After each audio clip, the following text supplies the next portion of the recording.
14 દિયોદર વિધાનસભા મત વિસ્તારમાં નાની ઘરનાળ ગામે કોરોના પોઝિટિવ પેશન્ટ બાબુભાઈ દેસાઈએ પીપીઈ કિટ પહેરી કોવિડ પ્રોટોકોલ સાથે મતદાન કર્યું। 14 દિયોદર વિધાનસભા મત વિસ્તારમાં નાની ઘરનાળ ગામે corona positive patient Babubhai Malabhai દેસાઈએ પીપીઈ કિટ પહેરી સાંજે 4:30 કલાકે મતદાન કર્યું હતું। ગઈ તારીખ 30 નવેમ્બરના રોજ બાબુભાઈને કોરોનાના સામાન્ય લક્ષણો દેખાતા તેમણે RT-PCR રિપોર્ટ કરાવ્યો હતો, જે રિપોર્ટ તારીખ 2 ડિસેમ્બરના રોજ પોઝિટિવ આવતા તેઓ હોમ આઇસોલેશનમાં વરનોડા પ્રાથમિક આરોગ્ય કેન્દ્રની નિગરાનીમાં સારવાર લઈ રહ્યા છે।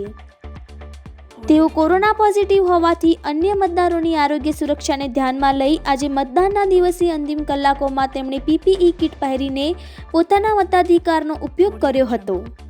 લોકોના આરોગ્યની જાળવણી માટે કોરોના પેશન્ટની સાથે આરોગ્ય કર્મચારીએ પણ પીપીઈ કિટ પહેરીને નાગરિકોની સુરક્ષાની પ્રતીતિ કરાવી હતી। રિપોર્ટર રાજ ગજ્જર, બનાસકાંઠા।